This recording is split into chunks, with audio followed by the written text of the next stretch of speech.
Многобой. На първо място Жанина Дръжлиева, Лесно. На второ място Йоанна Цонева, Тракия Пловдив. Трета Ванеса Пеянова, Петрин София. На четвърто място Ванина Стойчева, Лесно Иляна София. На пето място Габриела Вършватова, Тракия Стефана. На шесто място Антонина Идова, Лесно Иляна София. На седмо място Денислава Начева, Етерин Борисовна.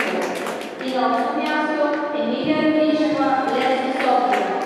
Състезателите ще бъдат наградени от госпожа Рада Бражева, главна съдия на състезанието, Ирина Чернева, Таня Бояджиева и Светлана Коюкджиева, арбитри на състезанието. Ирина